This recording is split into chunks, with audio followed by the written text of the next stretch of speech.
Assalamualaikum warahmatullahi wabarakatuh. Perkenalkan, nama saya Priscilla Arya Salianita dengan NIM G0025110 dari kelompok B1.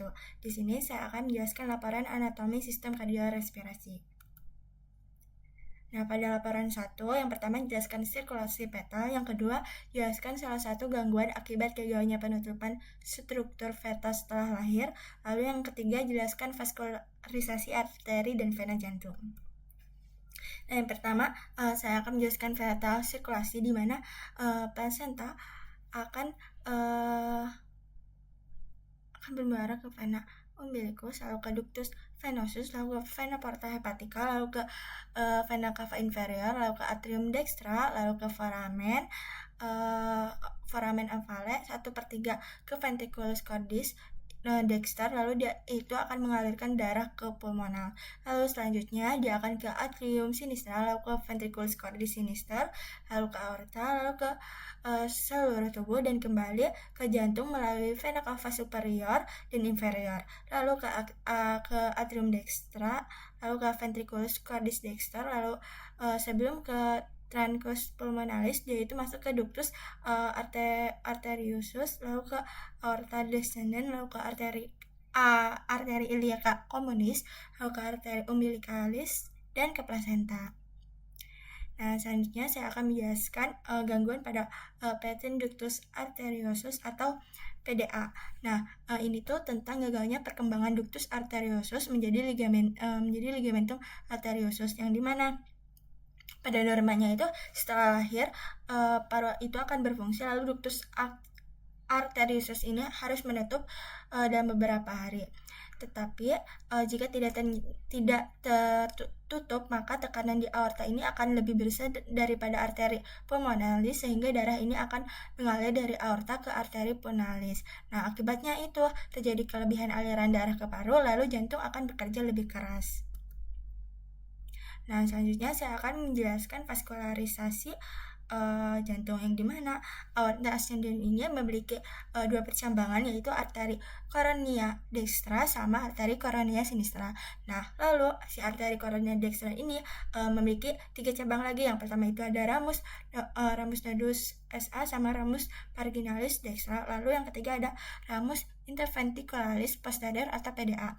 Nah, yang cabang arteri koronia sinistra ada 2 cabang. Ada ramus interventricularis yang memiliki cabang lagi, yaitu ramilateralis. Lalu cabang kedua adalah ramus circumflexus yang memiliki cabang ramus marginalis.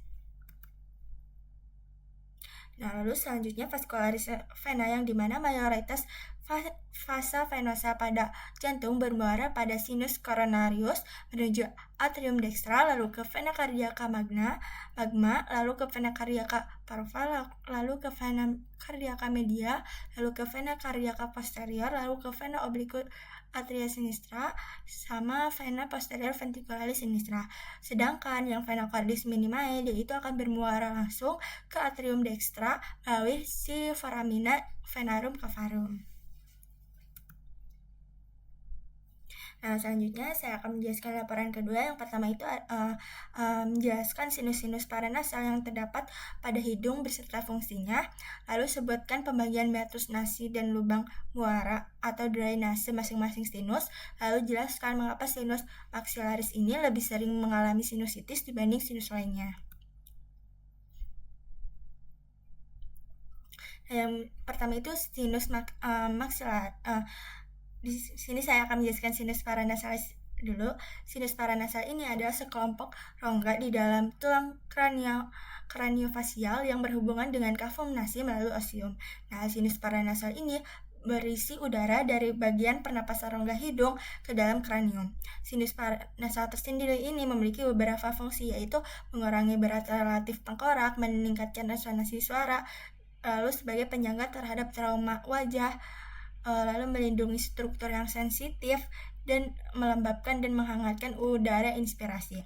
Nah, sinus paranasalis ini ada 4 bagian. Pertama itu ada sinus maxillaris, yang dimana fungsinya itu dia seperti yang sudah tadi saya jelaskan, menghangatkan dan melembabkan udara lalu membantu produksi mukus. Lalu yang kedua itu ada sinus frontalis, di mana fungsinya itu yaitu memiringkan tulang tengkorak lalu membantu resonansi suara. Nah, yang ketiga itu ada sinus etmoidalis yang dimana fungsinya itu sebagai filtrasi udara, lalu sebagai pertahanan mukus dan silia. Lalu yang keempat itu sinus sphenoidalis yang dimana fungsinya juga sama resonansi suara dan meringankan tengkorak. Nah, di sini saya akan menjelaskan meatus nasi dan drainase. Di mana yang pertama itu ada resensus sphenoidali yang terdapat muara dari sinus sphenoidalis. Lalu yang kedua ada meatus nasi superior yang terdapat muara dari selule ethmoidalis posterior. Lalu ada meatus nasi media yang terdapat bangunan penting. Yang pertama itu ada pula ethmoidalis yang berbentuk kubah, lalu muaranya itu selule ethmoidalis media. Lalu yang kedua itu ada bangunan penting yang kedua ada meatus similunaris, di mana saluran ini melengkung di bawah pula ethmoidalis dan tempat muara sinus maxillaris. Lalu yang ketiga itu ada infundibulum ethmoidale yang dimana di ujung anterior hiatus semilunaris, lalu dan sinus frontalis dan selula ethmoidalis anterior yang bermuara ke infundibulum ethmoidale. Lalu setelah melewati ductus frontonasalis. Lalu yang keempat ada processus uncinatatus yang dimana yaitu batas bawah hiatus semilunaris. Lalu yang keempat itu ada meatus nasi inferior yang terdapat muara dari ductus nasolacrimalis. Ductus nasolacrimalis ini mengalirkan air mata dari saccus conjunctivalis oculi. Lalu ductus tersebut ini berawal dari ujung inferior saccus lacrimalis pada dinding anteromedial orbita. Nah, lalu selanjutnya alasan sinus maxillaris lebih sering mengalami sinusitis. Yang pertama, posisi lubang drainase atau osteomnya ini tidak menguntungkan, di mana sinus maxillaris ini kan bermuara ke meatus media, tetapi si lubangnya itu terletak di bagian atas sinus.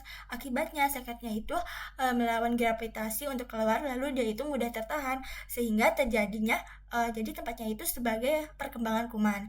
Lalu yang kedua itu mudah tersembat, di mana drainasi sinus maxillary ini terjadi melalui jalur sempit di meatus nasi media terjadi, maka sehingga terjadi sedikit pembekakan mukosa. Misalnya pada kondisi flu, di mana lubang ini akan tertutup sehingga si mukusnya itu akan menumpuk dan terjadi sinusitis. Lalu yang ketiga ada ukuran sinus yang paling besar, di mana sinus maxillaris ini adalah sinus terbesar dibanding sinus lainnya. Maka volume yang besar ini akan membuat mampu menampung seket yang lebih banyak. Lalu yang keempat itu dekat dengan akar gigi rahang atas, yang dasar sinus maxillaris sangat dekat dengan akar gigi premolar dan molar atas. Apabila terjadi infeksi pada gigi, misalnya pada abses gigi, dia itu akan menyebar langsung ke sinus, lalu akan terjadi sinusitis odontogenik. Terima kasih, maaf apabila ada kesalahan. Wassalamualaikum warahmatullahi wabarakatuh.